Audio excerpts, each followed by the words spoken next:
Hello दोस्तों, स्वागत है आप सभी का हमारे Krishna sir maths YouTube channel पर। आज हम एक इम्पोर्टेंट टॉपिक पर डिस्कस करने वाले हैं। जैसे कि थोड़ा बहुत मैं बताऊंगा, मेरे को तो आप जानते होंगे, और थोड़ा सा ये सर भी आज मेरे साथ है जो कि आपके साथ डिस्कस करेंगे। इनका नाम थोड़ा सा आप इनके मुंह से सुनिए, थोड़ा अच्छा रहेगा। जी, मैं कपिल राठौर रीजनिंग की इस दुनिया में आपका स्वागत करता हूं। और आज हम आपको रेलवे के बारे में बताने वाले हैं कि किस तरह रेलवे का सिलेबस रहेगा और किस तरह रेलवे की तैयारी हमको करनी है। तो सबसे पहले कुछ इंट्रोडक्शन कृष्णा सर देंगे, उसके बाद फिर मैं आपका मार्गदर्शन करूंगा। देखिए, जैसा कि रेलवे की जो एनटीपीसी की पोस्ट निकली है उसमें जो आपके पहले वैकेंसी निकली थी 35,277 थी, और वो बाद में इंक्रीज होके आपके 44,531 हो गई है। यानी कि अच्छी पोस्ट है आपके लिए और बहुत अच्छी पोस्ट है। इसमें काफी प्रकार की पोस्ट है आपके, जैसे स्टेशन मास्टर है, गुड्स गार्ड्स है, ऐसे काफी तरह की पोस्ट है। और उनके लिए उम्मीद है कि आप बहुत ज्यादा इच्छुक भी होंगे इनकी, क्योंकि ये भर्तियां काफी टाइम बाद आती है और ये बहुत अच्छा चांस है, बहुत अच्छा गोल्डन चांस है। और इसकी जो मैं आपको प्लानिंग बताऊंगा, कुछ देखो, आपको सिलेबस आपको पता होगा, नहीं भी पता है तो मैं इस वीडियो के डिस्क्रिप्शन में एक लिंक डालूंगा, आपको वहां से सिलेबस में मिल जाएगा।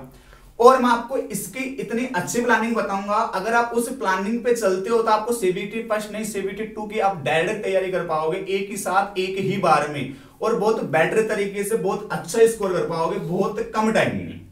क्योंकि देखो, कोई भी हो, सारी चीज डिपेंड करती है एक अच्छी प्लानिंग पर। मेहनत सब करते हैं यार, आप भी जानते हो कि 2-3 करोड़ बंदे फॉर्म भरेंगे अगर रेलवे का, तो मेहनत में कोई कमी नहीं छोड़ेगा भाई।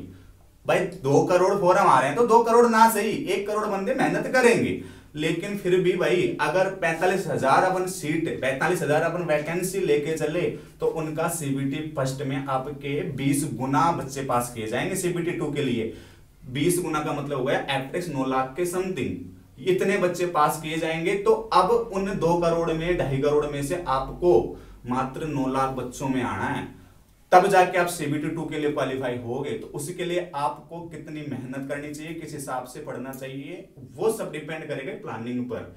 देखो, मेहनत करने से सब कुछ नहीं होता है, मेहनत से ही सब कुछ नहीं मिलता है। आपके पास प्लानिंग, गुड प्लानिंग होनी चाहिए, बहुत शानदार प्लानिंग, और स्मार्ट वर्क। जो आप पढ़ने का तरीका होता है उसको बदलना पड़ेगा अगर आप गलत तरीके से पढ़ रहे हैं तो देखिए, मैं बात कर रहा हूं, देखो काफी सारी पोस्ट है, मैंने बताया जैसे कि एनटीपीसी में जो मैंने आपको पोस्ट बताई उसमें देखो काफी तरह की पोस्ट है देखा जाए तो।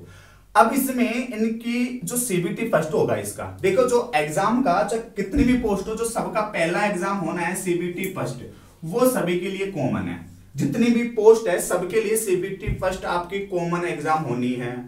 तो सीबीटी फर्स्ट में देखो क्या होना है, देखिए।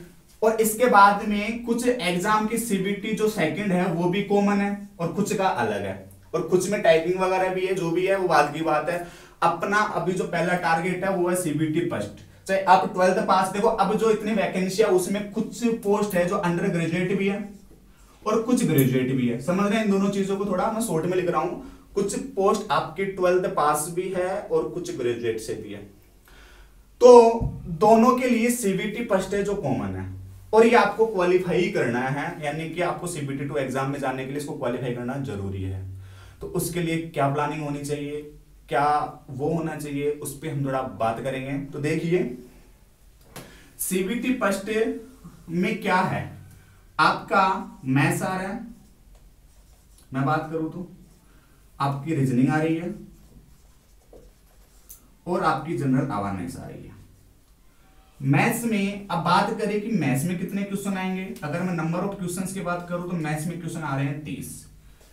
इनके अगर मैं मार्क्स की बात करूं कि कितने कितने नंबर के हैं, तो 30 क्वेश्चन इसमें 30 नंबर के होंगे। रीजनिंग आपकी 30 क्वेश्चन होंगे और आपके 30 नंबर का होगा। आपकी जनरल अवेयरनेस की बात करूं मैं, 40 क्वेश्चन होंगे और 40 नंबर की आपकी रीजनिंग होगी। और इनका मैं टाइमिंग की बात करूं पेपर की, तो 90 मिनट का आपको टाइमिंग दिया जाएगा। ये इसका पूरा पैटर्न रहेगा सीबीटी फर्स्ट का पूरा।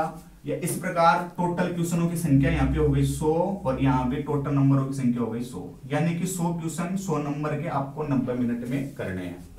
ये आपका पूरा सीबीटी फर्स्ट का पैटर्न है, और ये आप लोगों ने देख भी लिया होगा, नहीं देखा तो अभी देख लीजिए, मैंने बताया। अब कैसे हमको पढ़ाई करनी चाहिए, अब आता है अपना सबसे इंपॉर्टेंट टॉपिक कि हमको कैसे तो पढ़ाई करनी चाहिए, किस रास्ते से हमें चलना चाहिए, किस हिसाब से पढ़ना चाहिए, कितना पढ़ना चाहिए और किस हिसाब से पढ़ना चाहिए, सारी की सारी चीजें मैं आपके यहाँ डिस्कस करूंगा। देखो भाई, आपने तो सुना ही होगा कि यार एक बच्चा है जो 10 घंटे पढ़ता है और एक बच्चा 6 घंटे भी पढ़ता है, लेकिन इसका सिलेक्शन तो हो जाता है, इसका सिलेक्शन नहीं होता है। क्या रीजन होता है फिर?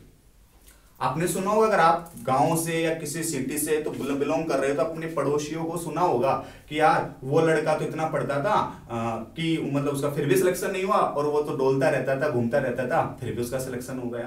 तो देखो, सिलेक्शन ओनली कि कितने घंटे पढ़ रहे हो इस पर डिपेंड नहीं करता है, कि आप अगर 6 घंटे पढ़ रहे हो या कि 10 घंटे पढ़ रहे हो इस पर डिपेंड नहीं कर रहा है। आप कितने टाइम में कितना कवर कर पा रहे हो, सब कुछ इस पर डिपेंड करता है। हर टाइम देखो, आज का जो टाइम है सब स्मार्ट वर्क का है। हम यहाँ से कितना सोचते हैं, कितनी मेहनत कर पाते हैं, सब कुछ इस पर डिपेंड करता है, ना कि मेहनत से ही। अगर मेहनत से सब कुछ मिले तो एक मजदूर आज की तारीख में सबसे ज्यादा पैसा कमाता, मेहनत से नहीं मिलता। मैं नहीं कह रहा हूँ मजदूर मेहनत नहीं करता, मजदूर दिल से मेहनत करता है, लेकिन मैं ये कहना चाह रहा हूँ कि मजदूर कहने का मतलब मेहनत ही करो। आप जैसे एक बुक लेके बैठ जाओ, आप 10 घंटे पढ़े जा रहे हो और 10 घंटे के बाद पता चलता है कि आपको 2 पेज याद हुए हैं, तो बताओ ये मेहनत क्या होगी? फिर ये मेहनत नहीं है भाई। आपको आपने तो केवल घंटे गिने कि मैंने 10 घंटे पढ़ाई कर ली, लेकिन ये मेहनत नहीं है। तो समझिए मेन पॉइंट क्या है कि आपको घंटे काउंट करके पढ़ाई नहीं करनी है, घंटे काउंट करके पढ़ाई नहीं करनी है। मैं छोटी सी प्लानिंग बताऊंगा, केवल आपको उस टॉपिक पे रह के पढ़ाई करनी है। तो देखिए, जैसा कि मैं बात कर रहा था, यहाँ पे आपके ये क्वेश्चन आ रहे हैं। अब मुझे एक चीज बताइए आप लोग थोड़ी सी, मैं देखो जैसे कि आपको डेट डाली गई है जून जुलाई के समथिंग, आपको एग्जाम की डेट दी गई है, तो मैं कम से कम अगर टाइम लेके चलूं, टोटल टाइम कितना है अपने पास? समथिंग 4 महीने अभी अपने पास टोटल है। और 4 महीने एक मिनिमम टाइम बता रहा हूं मैं, हालांकि एग्जाम इससे आगे भी जा सकती है, लेकिन मिनिमम टाइम अगर हम लेके भी चले तो 4 महीने है भाई। और मैं नहीं मानता 4 महीने कम होते हैं, बहुत बहुत बहुत अच्छा टाइम है। और हमको जो तैयारी करनी है, सबसे इंपॉर्टेंट बात, हमको सीबीटी फर्स्ट टारगेट बना के तैयारी नहीं करनी है, हमको सीबीटी 2 का टारगेट लेके तैयारी करनी है, क्योंकि ये क्वालिफाई है। यहाँ जाके फिर आपको दोबारा से मेहनत करनी पड़ेगी। यानी आपको ये नहीं करना है ठीक है यार 40 नंबर आ जाएंगे तो पास हो जाएंगे, 50 आ जाएंगे तो पास हो जाएंगे, नहीं भाई, हमको तो वही करना है कि हमको टॉप करना है और इस हिसाब से तैयारी करनी है ताकि आप अच्छा स्कोर अचीव कर सको। अब आइए मेन पॉइंट पे, देखो एक मैथ्स कि हमको कैसे किस सब्जेक्ट में कितना पढ़े ताकि हमारे अच्छा स्कोर हो पाए, वो है मेन पॉइंट। अगर भाई मैं आपके सामने मैथ्स की बात करूं, मैथ्स के आपके 30 क्वेश्चन आ रहे हैं और 30 नंबर की है। देखो सबसे पहले मैथ पढ़ने का तरीका बता दो कि आप, काफी बच्चों के मैथ अच्छी सब्जेक्ट होती है, काफी की कमजोर होती है। इसके पीछे रीजन देखो कुछ नहीं होता है, आपकी मेहनत डिपेंड करती है, आपको पढ़ने का तरीका डिपेंड करता है। कि देखो मैं बात करूं, जैसे अगर परसेंटेज पढ़ा रहा हूं मैं, या आप किसी भी टीचर से पढ़ रहे हो, आप खुद से भी पढ़ रहे हो, तो परसेंटेज जिस टीचर ने, आपने या मैंने, अगर मैं 100 क्वेश्चन भी करा दूं तो भी कोई बात नहीं, और मैं चाहूं तो इसको 50 क्वेश्चन ऐसे करा के इसका पूरा टॉपिक का आपके पास कंक्लूजन भी दे सकता हूं। यानी कहने का मतलब 50 क्वेश्चन वो पढ़ो जिसमें पूरा टॉपिक आ जाए, ना कि आप एक ही टाइप के बार बार वो क्वेश्चन कर रहे हो, कोई मतलब नहीं है भाई उस चीज से। अगर आपको टॉपिक क्लियर करना है तो उसका कंक्लूजन पूरा निकल जाना चाहिए। कहने का मतलब ये सारे जितने भी टाइप के क्वेश्चन बन सकते हैं, जितने क्वेश्चन घुमा सकता है उस तरीके से पढ़ना है टॉपिक को, ना कि आपको ये देखना है कि हम नंबर ऑफ क्वेश्चन कितने निकाल रहे हैं।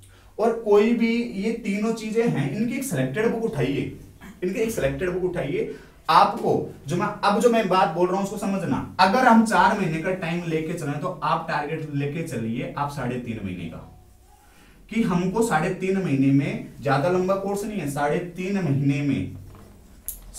महीने में हमको ये पूरा कोर्स करना है, प्लस उसके साथ साथ हमें एक बार रिवीजन करना है।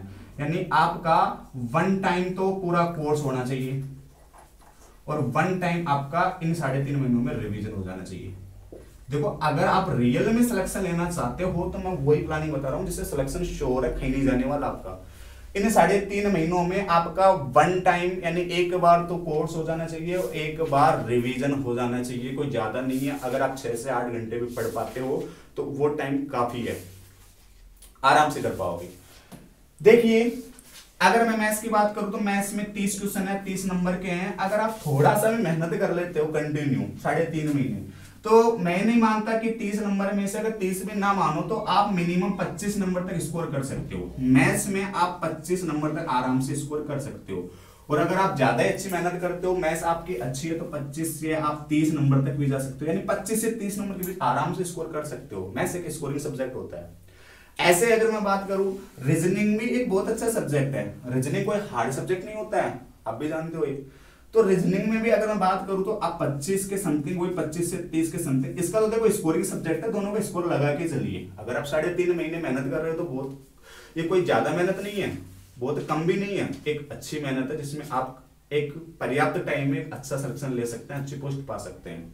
और देखो भाई, पूरी जिंदगी अगर आपकी 4 महीनों पे डिपेंड कर रही है, अगर आप 4 महीने मेहनत करके एक आपको अच्छी पोस्ट मिल रही है रेलवे डिपार्टमेंट की और अच्छी सैलरी होती है जिसकी, तो आप 4 महीने में, मैं नहीं मानता कि आप 4 महीने कोई ज्यादा मेहनत कर रहे हो पूरी जिंदगी लाइफ अपनी लाइफ सेट करने के लिए। तो देखिए ये कर सकते हो आप यार। मैथ्स रीजनिंग तो ठीक है, अब ये आती है जनरल अवेयरनेस, क्योंकि ये तो 60 नंबर का ही मैटर हुआ। जनरल अवेयरनेस में आपके 40 क्वेश्चन है, 40 नंबर के, इनको कैसे करना। अब जनरल अवेयरनेस में आपके सब कुछ आ गया भाई, आपकी करंट भी आ गई, आपकी इसमें करंट भी आ गई, पॉलिटी भी आ गई, इकोनॉमिक्स भी आ गई, ज्योग्राफी भी आ गई और हिस्ट्री भी आ गई, सब कुछ आ गया।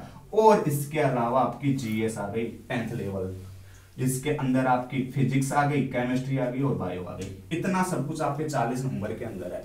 ये है मेन पॉइंट कि यहाँ पे हमको किस प्रकार पढ़ना है, क्योंकि हमारा टाइम यहाँ ज्यादा खराब होता है कि कहाँ से नंबर ऑफ क्वेश्चन ज्यादा आते हैं और कैसे हमको पढ़ना चाहिए इन सब्जेक्ट को ताकि हमारा टाइम बचे। क्योंकि यहाँ तो आप फिर भी कर पाते हो कि मैथ्स परसेंटेज पढ़ना है तो परसेंटेज के ऐसे ऐसे क्वेश्चन करने हैं, रीजनिंग के करने हैं, लेकिन इसमें जीके का अथाह भंडार, आप भी जानते हो जीके बहुत है पड़ी हुई, तो कितना पढ़ोगे। अब देखिए मेरी बात सुनिए, एक तो करंट, अगर आप डेली भी करंट पढ़ते हो तो करंट पढ़ सकते हो, और एक मैं मानता हूं जीएस 10th लेवल तक की, आराम से इसका सिलेबस सीमित है, आराम से पढ़ सकते हो 10th लेवल। दोनों की मैं बात करूं 40 नंबर में दोनों का वेटेज आएगा 20 से 25 नंबर का, दोनों का मिला के।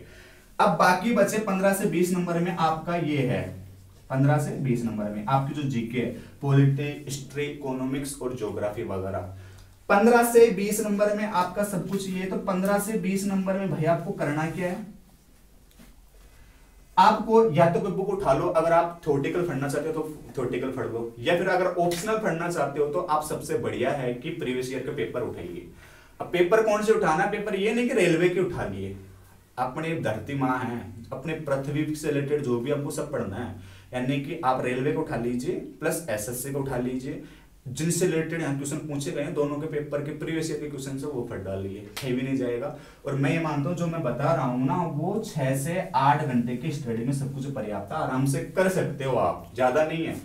ये तो इंपॉर्टेंट, ये तो सब कुछ इंपॉर्टेंट होगा। 3.5 महीने में आपको ये करना है, ये फुल आपको ये 100% करना है, ये भी 100% करना है, प्लस एक करंट और जीएस आपको 100% करनी है। जीके का अगर आप जीके से बिलोंग करते हो, आपका जीके सब्जेक्ट रहा है तो आप इस पे ज्यादा गौर कीजिए, नहीं तो आप सबसे ज्यादा इनको जो मैंने बताया इनको 100% करके इसके प्रीवियस ईयर के क्वेश्चंस उठाइएगा। अब मैं बात करूं आगे लास्ट के 3.5 महीने और एग्जाम के 20 दिन पहले आपको क्या करना है। एग्जाम के 20 दिन पहले आपको क्या करना है वो देखिए ध्यान से। मार्केट में अच्छे अच्छे सोल्ड पेपर मिलते हैं, अच्छे अच्छे प्रैक्टिस सेट आएंगे, आपको प्रैक्टिस सेट लेने बहुत अच्छे। प्रैक्टिस सेट में क्या करना है, मेरी बात ध्यान से सुनिए। प्रैक्टिस सेट में क्या फायदा है, कैसे क्या करना है, आपका इन 3.5 महीनों में एक बार कोर्स और एक बार रिवीजन हो चुका है, एक बार कोर्स और एक बार रिवीजन हो चुका है। अब आपको असली जो मेहनत है, देखो काफी बार आपने देखा होगा यार इस बच्चे ने तो बहुत मेहनत कर ली, जीत तोड़ मेहनत कर ली, लेकिन फिर भी इसका सिलेक्शन नहीं हो पाया, क्या रीजन रहा। अरे रीजन यही रहता है वो मेहनत तो पड़ चुका होता है और डायरेक्ट वो जिसको भाई एक्सपीरियंस भी तक चीज होती है ना। अब डायरेक्ट किसी चीज को जाओगे, जैसे मान लो कि आपको बहुत कुछ नॉलेज है और आप पहली बार क्लास में आके 200 बच्चों के सामने खड़े हो सकते हो, तो भाई पहली बार 200 बच्चों के सामने खड़ा होना कोई आम बात नहीं है। अगर पहली बार खड़े हो रहे तो वहां आपका एक्सपीरियंस चाहिए होता है कि आप पहले 10 बच्चों की क्लास ली हुई होती है, या फिर आपका कोई ऐसी जगह आपका कॉन्फिडेंस बढ़ा हुआ होता है कि आप पहले कहीं बोले हुए होते हो स्टेज पे, तो सारी चीजें मायने रखती है। तो ये बहुत जरूरी है भाई, जो बच्चे इसको इग्नोर करते हैं आपको इसको इग्नोर नहीं करना है। प्रैक्टिस सेट सबसे इंपॉर्टेंट पार्ट होता है सिलेक्शन लेने के लिए आज की तारीख में, ध्यान रखना इस चीज का। 20 दिन आपको प्रैक्टिस सेट लगाना है। और कैसे लगाना है मैं बता दूं, ध्यान से सुनिए। एक दिन का आपको 4 प्रैक्टिस सेट लगाना है, क्योंकि एक प्रैक्टिस सेट 4 भी नहीं लगा लो आप, 3 प्रैक्टिस सेट लगाना है। 90 मिनट्स का प्रैक्टिस सेट होता है, लगभग 3 घंटे से ऊपर लगा लो। तो जो भी है प्रैक्टिस 3 प्रैक्टिस सेट लगाने हैं। 3 प्रैक्टिस सेट में आपको क्या फायदा मिलेगा कि नंबर ऑफ एक प्रैक्टिस सेट में क्वेश्चन होते हैं 100, 3 में हो गए आपके 300। एक दिन में आप 300 क्वेश्चन निकाल रहे हो, और ये 300 क्वेश्चन आपको याद रहेंगे, आपकी प्रैक्टिस भी बढ़ाएंगे, और आपको साथ साथ ये पता चलता रहेगा कि हम कितना स्कोर कर पा रहे हैं, हम कितना पानी में कितना ऊपर है। आपको मतलब 20 दिन पहले ही पता लग जाएगा कि क्या चल रहा है हमारे साथ। और रोज 3 दोगे तो आप पहले दिन दिक्कत होगी, दूसरे दिन, तीसरे दिन आपको आपका डेली रूटीन बन जाएगा ही। तो 300 question plus multiply by 20 days तक लगाओगे तो ये हो गए भाई 6000 क्वेश्चन। एग्जाम में जाओगे तो क्वेश्चन आएंगे आपके पास पेपर में 100, और आप अगर अच्छे प्रैक्टिस सेट पढ़ रहे हो तो यहां से आपके तैयार हो गए 6000 क्वेश्चन। तो आपको नहीं लगता कि इन 6000 क्वेश्चनों में कुछ इन पेपर में थोड़े बहुत क्वेश्चन फंस सकते हैं? बिल्कुल ऑब्वियसली फंस सकते हैं। आपके इन 6000 क्वेश्चनों में से इन पेपर में कुछ क्वेश्चन मिल सकते हैं, कुछ क्या बहुत अच्छे क्वेश्चन मिलेंगे अगर आप अच्छा प्रैक्टिस सेट लगा रहे हो तो। प्लस इसका बेनिफिट ये रहेगा कि जब आप एग्जाम जिस दिन देने बैठोगे ना 21वें दिन, उस दिन आपको कुछ भी नया नहीं लगेगा, आपको वही लगेगा जो आप रोज कर रहे हो, और आपका स्कोर उससे बढ़िया ही आएगा। जो आपका स्कोर 20 दिन तक आया उससे बढ़िया आएगा, ना कि कम आएगा, ये मेरी गारंटी है। तो आप इस तरीके से तैयारी कीजिए कि प्रैक्टिस सेट जरूर लगाया करो, क्योंकि मैंने काफी बच्चों को देखा है मेहनत जी तोड़ करते हैं, एग्जाम तक पढ़ते रहेंगे, वो बुक भी पढ़ लेंगे, वो बुक भी पढ़ लेंगे, प्रैक्टिस सेट लगाते नहीं है, और उनके सबसे वीकनेस पॉइंट रहता है कि वो मेरिट में बाहर हो जाते हैं फिर लास्ट में जाके। तो भाई आपको प्रैक्टिस सेट नहीं भूलना है, प्रैक्टिस सेट जरूर लगाना है। ये 3.5 महीने पर्याप्त टाइम है। अगर आपकी 4 महीने बाद एग्जाम होती है तो आप इसी अकॉर्डिंग तैयारी करोगे, और इसको आपको अगर एक टॉपिक पढ़ रहे हो ढंग से पढ़िए। तो ये थोड़ी प्लानिंग थी, उम्मीद है कि देखो समझ में आए होगी। बाकी आपको समझदार हो, अपनी तरफ से थोड़ा बहुत सोचो। देखिए स्मार्ट वर्क, टोटली आपको ओनली सोचना है, ओनली स्मार्ट वर्क पे, ना कि मेहनत पे। मेहनत तो करनी ही करनी है, प्लस स्मार्ट वर्क बढ़ाना है आपका। बस थोड़े से आपको इस बारे में सोचना है, क्योंकि आप तैयारी कर रहे हो। अगर आप इस वीडियो को देख रहे हो तो इसका मतलब आप में है कुछ जुनून करने का यार, और आप करके दिखाओगे। अगर आप में ये जुनून है तो बस इस जुनून को आपके एग्जाम तक बरकरार रखना, इस जोश के साथ आपको लगे रहना है। और आपको मैं थोड़ी सी इंफॉर्मेशन दे दूं कि जो मैथ्स की तरफ से टेंशन ही मत लो यार, बिकॉज मैथ्स की मैं खुद क्लास लेके आ रहा हूं आपके एनटीपीसी के लिए। एनटीपीसी के जितने भी क्लास होंगे, जितने भी टॉपिक है, सारे मैं आपको यहाँ बोर्ड पे कराऊंगा इन्हीं 3.5 महीनों में। इसलिए मैं बोल रहा हूं कि मैथ्स की आप बिल्कुल टेंशन मत लीजिए। मैथ्स के आपके जितने भी टॉपिक होंगे मैं पूरे कवर करवाऊंगा, प्लस आपके एनटीपीसी पहले के जो एग्जाम में आए हुए क्वेश्चन है मैं वो भी कवर करवाऊंगा। तो आपके पास है बचा ही क्या फिर यार। जब मैथ्स में तो आप भूल जाओ कि 30 में से आप कम से कम 20 तक रह जाओगे। मैं उम्मीद करता हूं कि 30 नंबर तक आप स्कोर कर पाओगे मैथ्स में। मैं उतने अच्छे तरीके से मैथ्स पढ़ाऊंगा आपको, पूरी प्रॉपर तरीके से। हमारा टारगेट इस बार एनटीपीसी, और एनटीपीसी कहीं नहीं जानी चाहिए इसके अलावा।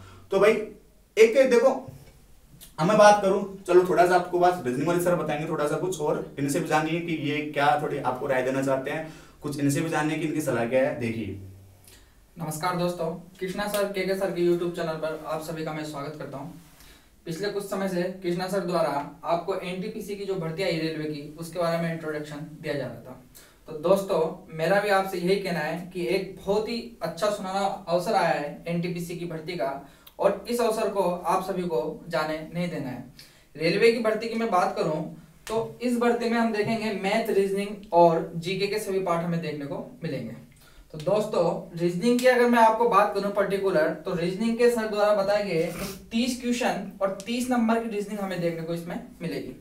जब भी दोस्तों रीजनिंग की बात आती है तो हर कॉम्पिटिटिव एग्जाम में रीजनिंग हमारा सबसे प्लस पॉइंट होता है। क्यों होता है रीजनिंग प्लस पॉइंट? क्योंकि अधिकतर जो बच्चे होते हैं वो रीजनिंग में अपना 100% देने की कोशिश करते हैं। और जहां तक सामान्य रूप से मैं देखूं तो रीजनिंग में 30 में से मिनिमम 25 क्वेश्चन तो आप रीजनिंग के आराम से निकाल सकते हो। दोस्तों समस्या ये होती है कि कई उदाहरण हमें देखने को मिलते होंगे कि कुछ स्टूडेंट जो लास्ट टाइम जब गांव से आते हैं तो 3 या 4 महीने की अपनी पढ़ाई में वो सिलेक्शन लेके चल जाते हैं, और कुछ स्टूडेंट ऐसे होते हैं जो साल या 2 साल तैयारी करते हैं, उसके बावजूद वो सिलेक्शन नहीं ले पाती। दोस्तों सबसे मेन समस्या आती है हमारे पास, वो होती है पढ़ाई की स्ट्रेटेजी। अगर पढ़ाई का करने का तरीका और पढ़ाई एक टाइम वर्क के साथ और एक सही डायरेक्शन में अगर हमारी पढ़ाई होगी और एक स्मार्ट वर्क जब हम करेंगे तो श्योरिटी है कि 3 से 4 महीने में हम अपना रेलवे का सिलेक्शन लेंगे। दोस्तों यही होता है, जब लास्ट टाइम गांव से स्टूडेंट आते हैं और 3 महीने की अपनी या 4 महीने की पढ़ाई में अपना सिलेक्शन लेके जाते हैं, तो दोस्तों एक चीज आप उनकी नोटिस करना, वो चीज रहती है उनकी पढ़ाई करने की जो स्ट्रेटजी होती है वो बहुत ही शानदार होती है। वो अपना टाइम वर्क रखते हैं, किस सब्जेक्ट किस टाइम को और किस समय किस सब्जेक्ट को पढ़ना है, इस चीज का विशेष ध्यान रखा जाता है। तो दोस्तों मेरा आपसे यही कहना है कि एक बहुत ही शानदार अवसर रेलवे की तरफ से वापस आया है एनटीपीसी का। कृष्णा सर के यूट्यूब चैनल पर के सर द्वारा मैथ की आपको लाइव क्लास अब देखने को मिलेगी एनटीपीसी की। तो आप निश्चिंत रहिए दोस्तों, मैथ में कृष्णा सर का जब आपको सपोर्ट मिलेगा तो 100% आप मैथ में करने की कोशिश करोगे। तो वैसे कृष्णा सर द्वारा आपको बताया गया है कि किस तरह स्ट्रेटजी रहेगी पढ़ाई की, किस तरह पढ़ाई का आपको प्रैक्टिस सेट की प्रैक्टिस करना है और किस तरह आपको क्वेश्चन निकालने हैं। तो दोस्तों रीजनिंग के बारे में तो मैं यही बोलूंगा कि रीजनिंग में सामान्यतः दोस्तों 100% आप देने की कोशिश करना। तो निश्चिंत ही रीजनिंग और मैथ दोनों सब्जेक्ट आपके सबसे बड़े प्लस पॉइंट है। जीके की दोस्तों हम बात करते हैं तो जीके में सभी पार्ट कॉमन होते हैं। इसमें करंट जीके आती है, पॉलिटिक्स आती है, ज्योग्राफी आती है, इकोनॉमिक्स आती है, ऑल पार्ट जीके में हमें देखने को मिलते हैं। दोस्तों एक चीज मैं आपको बताना चाहूंगा, वो चीज बताना चाहूंगा मैं आपको करंट जीके के बारे में। पिछले कॉम्पिटिटिव एग्जाम में करंट जीके के मिनिमम 10 क्वेश्चन हमें देखने को मिल रहे हैं। होता क्या है दोस्तों, कई स्टूडेंटों ये कहना है सर हम डेली न्यूज़पेपर पढ़ते हैं और करंट जीके पढ़ते हैं तब भी हमसे करंट जीके के क्वेश्चन नहीं हो पाते। दोस्तों मेरा यही कहना है कि पढ़ाई तो सभी करते हैं, लेकिन कुछ चुनिंदा ही स्टूडेंट होते हैं जो अपना सिलेक्शन ले पाते हैं और बाकी सिलेक्शन नहीं ले पाते। लेकिन पढ़ाई करने का तरीका क्या होना चाहिए और किस तरह हमारी स्ट्रेटजी होनी चाहिए, ये बहुत ही मायने रखती है। दोस्तों मेरा यही कहना है, करंट जीके के लिए आप डेली न्यूज़पेपर पढ़िए, लेकिन न्यूज़पेपर को पढ़ के और साइड में रखना ये हमारी स्ट्रेटजी नहीं है। जब भी आप न्यूज़पेपर पढ़ो तो अपनी एक दैनिक डायरी बनाइए और जो भी उसमें मुख्य खबरें है, जो भी मुख्य पॉइंट उस डायरी में आप लिखिए। अगले दिन जब वापस न्यूज़पेपर पढ़ो तो पिछले दिन आपने जो पॉइंट लिखे उनको वापस एक बार रिपीट करिए। फिर वापस जो आपने प्रेजेंट टाइम के जो न्यूज़पेपर है, तो जिस तरह अगर आप स्ट्रेटजी करोगे तो आपकी करंट जीके बिल्कुल कंप्लीट होगी। तो थैंक यू दोस्तों, धन्यवाद। देखिए दोस्तों, जैसे कि आपको कपिल सर ने बताया, काफी अच्छी चीजें बताई है कि आपको जीके का जो करंट पार्ट है वो कैसे आपको स्ट्रॉन्ग करना चाहिए। क्योंकि आप डेली न्यूज़पेपर पढ़ते हो, एक बार पढ़ लिया यार, अंडरलाइन करके रख दिया और उस न्यूज़पेपर को रद्दी पढ़ रखी, उसका कोई मतलब नहीं है। अगर आप पढ़ रहे हो वो चीजें अंडरलाइन की है तो आप उसको एक डायरी बनाइए, एक नोटबुक बनाइए और उसमें साथ के साथ डेट वाइज उनको नोट करते हुए चलिए और उनका बार बार रिविजन करते रहिए। प्लस मार्केट में आपको वीकली या मंथली आपको आपकी जो करंट की बुक मिलती है उनको पढ़ डालिए, क्योंकि करंट का पोर्शन अच्छा आता है और आप अच्छे नंबर कम टाइम में अचीव कर सकते हो। अगर आप डेली की न्यूज पेपर भी पढ़ते हो डेली की, तो आधा घंटे अगर आप करंट पढ़ रहे हो तो रोज की रोज करंट आपके साथ के साथ तैयार होती हुई जा रही है। तो आपको अलग से मेहनत नहीं करनी पड़ेगी और एक्स्ट्रा मेहनत नहीं करनी पड़ेगी। तो इसलिए देखो, करंट को शुरू से मजबूत बना के चलिए, एक साथ अपना बर्डन मत बढ़ाइए। तो इसी के साथ देखो, अब मैंने सारी चीजें आपको डिस्कस की है और अच्छा आपके समझ में भी आया होगा, थोड़े बहुत प्लानिंग आपको अच्छी भी लगी होगी और इसमें थोड़ा बहुत अपनी तरफ से कोई भी चीजों की कमी लग रही है तो अपने आप ही थोड़ा चेंज करके भी देख सकते हो। लेकिन हमारा टारगेट रहना चाहिए ओनली फॉर सिलेक्शन और स्मार्ट वर्क करते हुए, बस इस चीज का जरूर ध्यान रखिएगा। तो और इसी के बारे में मैंने आपको बताया भी कि मैं मैथ्स की क्लासेस लगाऊंगा आपको, एनटीपीसी की सारे के सारे मैं एनटीपीसी का जो सिलेबस है, जितना भी आपका टॉपिक में है मैथ्स, सारी मैं कवर करवाने की कोशिश करूंगा। कोशिश क्या, अपने कवर करके रहेंगे और प्लस एनटीपीसी के जो भी प्रीवियस ईयर के क्वेश्चन है सारे मैं करवाऊंगा आपको यहाँ पे, और जो भी एक्सपेक्टेड क्वेश्चन होंगे कि आपके एग्जाम में आ सकते हैं इस बार, वो तक करवाऊंगा मैं आपको। क्योंकि एग्जाम का जाहिर सी बात है, पिछले 2 साल से एग्जाम का नजरिया काफी चेंज हुआ है हर एग्जाम का, तो उम्मीद है कि इस बार भी थोड़ा बहुत चेंज हो जाए। तो मैं सारे एक्सपेक्टेड क्वेश्चन आपको सारे करवाऊंगा। तो इस YouTube चैनल के साथ जरूर बने रहिए, मेरे साथ जुड़े रहिए। बस आपको एनटीपीसी से इस बार कहीं नहीं जाने दूंगा, ये मेरा दावा है। अगर अदर सब्जेक्ट की क्लास नहीं चलती है या आप कहीं से ले रहे हैं तो बहुत अच्छी बात है, लेकिन मैं फिर भी उनकी आपको प्लानिंग के बारे में बताता रहूंगा कि कैसे क्या करना है। और अगर आपके माइंड में फिर भी कोई क्वेश्चन आता है तो आप बिल्कुल कमेंट बॉक्स में छोड़ सकते हैं, या फिर अगर आपको कोई भी इंफॉर्मेशन चाहिए तो मेरे व्हाट्सएप नंबर पे आप जरूर मुझसे कॉन्टेक्ट कर सकते हैं।